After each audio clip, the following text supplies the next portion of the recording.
गौतम जी, आज यहाँ इस पंवर ग्राम सभा में किस प्रकार की मीटिंग ले रहे हैं? सबसे पहले आपको बहुत बहुत धन्यवाद कि आप सोशल मीडिया के माध्यम से यमुना पार की तहसील करछना का ही विकासखंड कौंधियारा और कौंधियारा के ही अंतर्गत एक ग्राम सभा पंवर है, जो ये विशेष करके बहुजन बाहुल बस्ती है। अनुसूचित जात के लगभग 50 घर यहाँ आए, लगभग 50 लोग यहाँ आए भी। हर घर से अगर एक मान लिया जाए तो लगभग 30-35 महिलाएं हैं, 15-20 जो है हमारे पुरुष साथी है यहाँ पे एकत्रित है। विशेष करके ये है कि सोशल मीडिया के माध्यम से जो बताना चाहेंगे, जो इन सब से बात करके निकला है, इन सब से बात करके जो हमारे पास बात आई है कि यहाँ जितने लोग हैं सब भूमिहीन हैं। मतलब कि देश की आज़ादी का भी हम 15 दिन पहले 15 अगस्त को हम सब भी अभी देखिए घरों पे देखिए झंडा तिरंगा झंडा फहरा रहा। हम लोग भी अनुसूचित जात के लोग हैं, भारत के नागरिक हैं, हम लोग भी आज़ादी के जश्न मनाए हैं, तिरंगा झंडा फहराए हैं। लेकिन हम सोशल मीडिया के माध्यम से कहना चाहेंगे ये आज़ादी किस काम की। हम लोग जहाँ बसे हुए हैं, हम सब के घर के अगवारे पिछवारे साग सब्जी बोने की भी ज़मीन नहीं है। अगर मान लीजिए बाई चांस हमारा 1 साल का 2 साल का 3 साल का लड़का अगर गुजर जाता है, जिसको कहते हैं अगर मर जाता है, हम लोगों के पास इतनी भी ज़मीन नहीं है कि हम ले जाके अपनी भूमधरी ज़मीन उसको दफना पाए। ले जाके बहरा किनारे, ले जाके नहरा किनारे, ले जाके नरकोई किनारे दफनाने का काम करते हैं। हम आपके सोशल मीडिया के माध्यम से बताना चाहेंगे कि माननीय कांसीराम साहब की बचारकी में जो समाज अपना इतिहास नहीं जानता है वो समाज इतिहास नहीं बना सकता है, या जो समाज अपना इतिहास नहीं जानता है वो समाज गूंगा होता है। या हम बहुजन समाज के लोग इस देश की शासक कौमें रही हैं, इस देश की हुक्मरान कौमें रही हैं, इस देश के राजे रजवाड़े रहे हैं।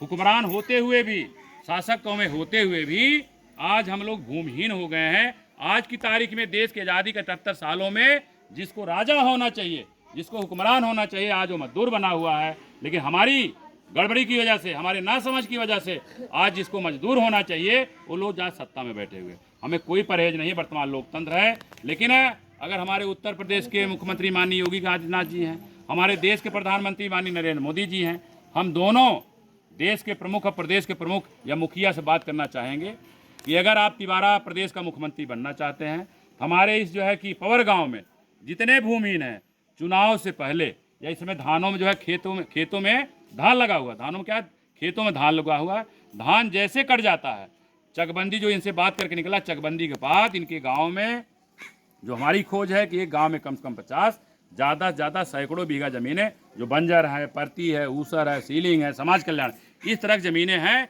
चकबंदी जब हुई थी ज़मीनें निकल के आई, क्योंकि हम लोग उस समय निरक्षर थे, अनपढ़ थे, इतनी जानकारी हमारे गार्जियन को नहीं थी।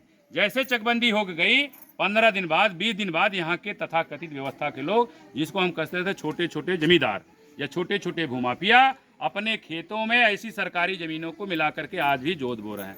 हमसे उनसे कोई तू मैं नहीं। हम उनके यहाँ जैसे धान बोते हैं, जैसे काटते हैं वैसे धान बोएंगे तो ऐसे काटेंगे। जैसे हम मड़ाई करते हैं उनके खेती बाड़ी का वैसे करें। पंडित जी पाए लागी कराएं, पंडित जी पाए लागी करें, हमसे उससे कोई दुश्मनी नहीं है। लेकिन हम माननीय अपने प्रदेश के मुखिया मुख्यमंत्री जी से कहना चाहेंगे, अपने देश के मुखिया माननीय प्रधानमंत्री जी से कहना चाहेंगे, चकबंदी के दौरान जो सैकड़ों बीघा ज़मीनें चकबंदी के बाद जो लोग कब्जा किए हैं, उसको जो है चाहे फोर्स लगाकर चाहे मलेटी लगाकर आप खाली करवाइए।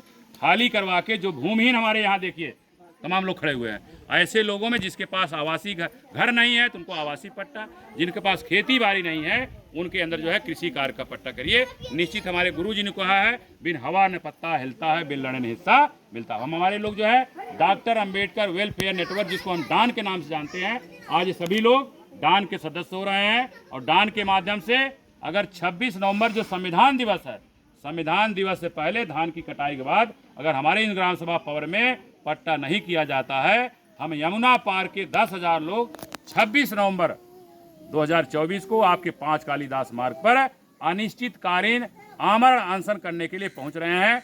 जो भी लॉ एंड ऑर्डर मेंटेन नहीं हो पाएगा, जो भी क्षति होगी, वर्तमान जो है चाहे केंद्र की सरकार है चाहे प्रदेश की सरकार है, पूरी भरपाई आपको करनी पड़ेगी। क्योंकि हम देश की आज़ादी का 78 साल देख चुके हैं, हमें घर बैठे कुछ मिलने वाला नहीं है। इसलिए हम लोग क्या है, लड़ेंगे और जीतेंगे। निश्चित है कि बिना हवन पत्ता हिलता है, बिन लड़े हिस्सा मिलता है। अब भाई जल्दी बांटो ऊसर परती, जिसके पास नहीं है धरती। जल्दी जल्दी जितना काम कर सकते हैं उतना जल्दी आपका स्वागत है। अन्यथा की स्थिति में हम लोग 26 नवंबर को लखनऊ जो है 5 कालीदास मार्ग पर पहुंच रहे हैं। जो भी साथी सोशल मीडिया देख रहे हैं, आपसे आग्रह है, निवेदन है, अगर आप यमुना पार से हैं, आप गंगा पार से या कहीं से भी हैं, अगर सोशल मीडिया देख रहे हैं, इस तरह से नेटवर्क से जुड़िए।